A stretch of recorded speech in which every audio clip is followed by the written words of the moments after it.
9 मई 2023 वो दिन जिसने पाकिस्तान की सियासत का धारा बदल के रख दिया। बिलखुसूस पाकिस्तान की सबसे बड़ी सियासी जमात पाकिस्तान तहरीक इंसाफ की सियासत को मुकम्मल तौर पर तब्दील कर दिया। जिस तरह से दुनिया भर में ये कहा जाता है कि 9/11 के बाद और 9/11 से पहले की दुनिया सेम नहीं है, यानी कि पोस्ट 9/11 और प्री 9/11 इस तरह से दुनिया की तारीख को बहुत से आलमी मुहक्किक तकसीम करते हैं। उसी तरीके से प्री 9 मई और पोस्ट 9 मई एक तहरीक इंसाफ है। उसके बाद जो कुछ हुआ वो सबने देखा। 1.5 साल से 9 मई के केसेस अदालतों में ज़ेरे इल्तवा हैं, लेकिन इसमें बहुत से सवालात अब भी ऐसे हैं जिनके जवाब आना ज़रूरी है।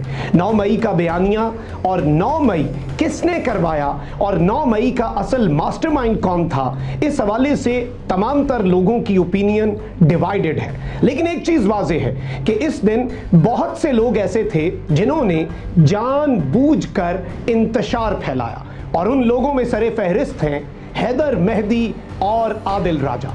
इसी हवाले से होशरुबा और चश्म कुशा हकाइक लेकर मैं हूं मखदूम शहाबुद्दीन और आप देख रहे हैं आज़ाद मेंट्री। 9 मई 2023 को जो कुछ भी हुआ वो पूरी कौम ने देखा। 9 मई के बाद पाकिस्तान तहरीक इंसाफ के साथ क्या हुआ, किस तरह से पाकिस्तान तहरीक इंसाफ के बेशतर रहनुमाओं ने, जो सफ़े अव्वल के रहनुमा हैं, पाकिस्तान तहरीक इंसाफ से इजहार ला ताल्लुक़ी किया। उसके बाद पीटीआई के लिए बहुत सी मुश्किलात बढ़ी, और ऐसी मुश्किलात बढ़ी जो आज के दिन तक पाकिस्तान तहरीक इंसाफ उन मुश्किलात से निकलने में मुकम्मल तौर पर कामयाब नहीं हो पाई। इसी सब में इलेक्शन भी हो गया।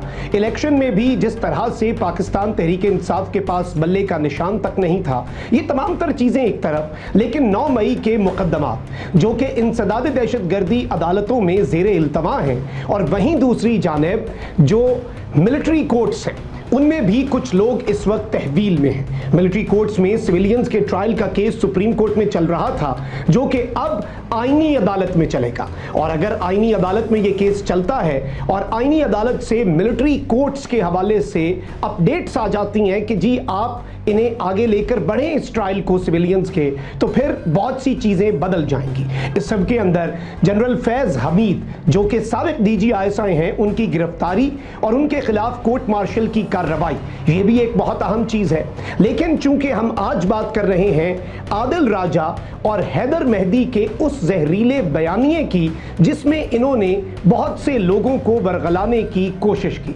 9 मई वाले दिन आदिल राजा और हैदर मेहदी एक लाइव स्ट्रीम चला रहे थे। उस लाइव स्ट्रीम को 20,000 से ज़ायद लोग बैक वक्त देख रहे थे।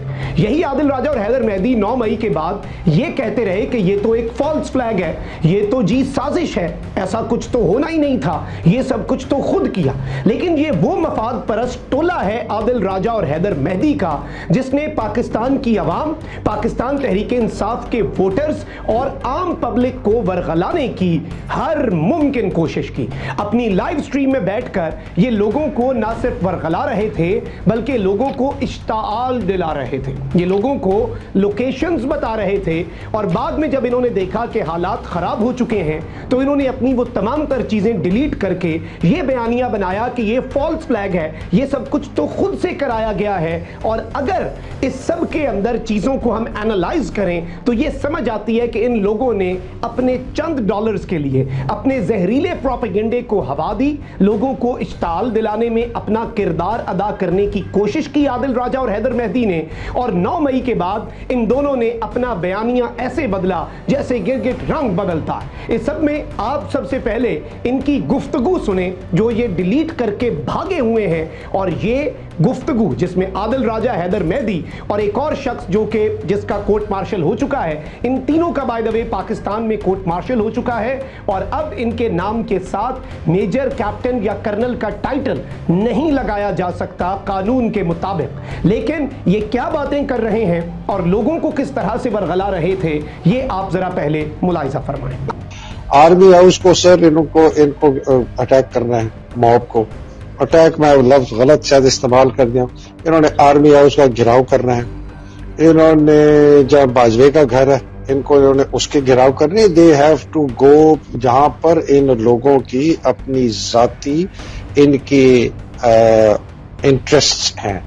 آرمی ہاؤس کو ان کو گھراؤ کر کے انٹر کرنا ہے, ان کو اب باجوے کا گھر انٹر کرنا ہے, اس کو D G I S I کا گھر چکلالہ میں, انہوں نے چکلالہ کو بھی بریچ کرنا ہے. یہ چکلالہ کے اندر گھسے, D G I S I کے گھر جائیں, فیصل نصیر کے گھر جائیں, باجوے کے گھر جائیں, عاصم کے گھر جائیں. یہ 4 بندے جو ہے نا جی, اس کو نہیں چھوڑنا.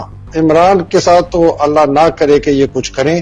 یہ 4 گھر ہیں, میں بار بار لوگوں کو کہہ رہا ہوں, اگر سن رہے ہیں اور یہ بات ہماری سر اس وقت سر 20,000 لوگ لائیو سن رہے ہیں آپ کو. پاکستان کا کوئی مین سٹریم چینل بھی 20,000 لائیو پہ نہیں بیٹھا ہوا سر. 20,000 لائیو لوگ بیٹھے. یہ جو 20,000 لوگ ہیں, ان سے میری ریکویسٹ ہے کہ اپنی جو ہے نا غصے کو اور چینلائز کریں. آپ نے یہ 4 ہدف کی طرف جانا ہے. آپ نے باجوے کے گھر کی طرف جانا ہے, آپ نے آرمی ہاؤس کی طرف جہاں عاصم رہتا ہے, آپ نے D G I S I کے گھر کی طرف جانا ہے جو کہ چکلالہ کے اندر ہے, اور آپ نے فیصل نصیر کے گھر جانا ہے. پہلے آپ نے یہ جو 4 سانپ ہے نا, آپ نے ان سانپوں کو پکڑنا ہے. یہ باجوے کو آپ یہ چھوڑیے گا نہیں, یہ بہت بڑا سانپ ہے. یہ بہت پتہ نہیں اس وقت دبئی میں کہ نہیں ہے, لیکن اس کا گھر جو ہے نا آپ لوگوں نے قابو کر لے رہے ہیں. اور عاصم منیر کا بھی, اور دیکھتے ہیں کہ یہ اپنے آپ کو کیسے بچاتی ہیں. کتنی ایس ایس جی کے لوگ آئیں گے. میں تو ایس ایس جی والوں سے اپیل کرتا ہوں, یہ تم کون سے بغیرت قسم کے ایس ایس جی. آپ نے یہ دیکھا کہ کس طرح سے یہ لوگ یہ پروپیگنڈا کر رہے تھے, اور آج کے دن تک یہ لوگ اسی طرح سے پروپیگنڈا کرتے ہیں. پھر اس میں ایک اور چیز ہے, عادل راجہ اور حیدر مہدی کے اگر آپ ٹویٹس کو دیکھیں, آلدو اب ایک چیز بہت مثبت ہوئی ہے کہ لوگوں نے انہیں پہچان لیا ہے, لوگوں نے انہیں سننا چھوڑ دیا ہے, اور پاکستان تحریک انصاف بھی ان سے بارہا اظہار لا تعلقی کر چکی ہے, کیونکہ یہ ایک انتشاری ٹولہ ہے جس کے لیے ملکی مفاد یا پاکستان کی بہتری یا ایون پاکستان تحریک انصاف کی بہتری بھی میٹر نہیں کرتی. ان کے لیے صرف اور صرف اپنے وینڈٹا, اپنا بدلہ, اپنے سکورز کو سیٹل کرنا اور ڈالرز کمانا, اور ڈالرز صرف یہ یوٹیوب سے نہیں بلکہ لوگوں سے چندہ مانگ کے امداد کے نام پر بھی کماتے آئے ہیں. اب اس سب میں یہ 2 حضرات کیا باتیں کر رہے ہیں اور لوگوں کو کیا کہہ رہے ہیں کہ جو 20,000 لوگ ہمیں دیکھ رہے ہیں وہ یہاں پر بھی چلے جائیں, وہ فلانے کے گھر بھی چلے جائیں, اور لوکیشنز بھی بتا رہے ہیں. یعنی کہ یہ لوگوں کو یہ ترغیب دے رہے تھے کہ آپ یہ سب کریں, اور جب یہ سب کچھ ہوتا ہے تو یہ الٹا بیانیہ بناتے ہیں, کیونکہ انہیں پتا تھا کہ یہ بیانیہ اب بک نہیں پائے گا. یہ دونوں حضرات ایک اور بڑی واردات ڈالتے ہیں کہ یہ ایسے ٹویٹس کر دیتے ہیں جو ٹویٹس بالکل کانٹراڈکٹری ہوں. یعنی کہ ایک ٹویٹ کر دیں گے کہ کل یہ کام ہونا ہے, دوسرا ٹویٹ کر دیں گے کہ کل یہ کام نہیں ہونا. ان میں سے بعد میں جب وہ کام ہو جاتا ہے تو کہتے ہیں دیکھیں جی ہمارے گمنام ہیروز نے ہمیں یہ بتا دیا, یہ کر دیا, فلاں ہو گیا, اور ہمارے پاس ساری انفارمیشن ہے. آلدو اس سب کے اندر یہ دونوں حضرات اور ان کی طرح کے کچھ اور مٹھی بھر لوگ ہیں. یہ صرف آٹے میں نمک کے برابر اس طرح کے لوگ ہیں جو اس طرح سے پروپیگنڈا کرتے ہیں. اور 9 مئی کے حوالے سے یہ جو ایکسکلوزیو ہم نے آپ کے سامنے فوٹیج شیئر کی ہے جس میں یہ جو باتیں کر رہے ہیں آپ نے ملاحظہ فرمائی, یہ ایک بہت واضح اشارہ ہے کہ یہ لوگ اصل میں کیا ہیں اور کس طرح سے انہوں نے پاکستان میں انتشار پھیلانے میں اپنا کردار ادا کیا ہے.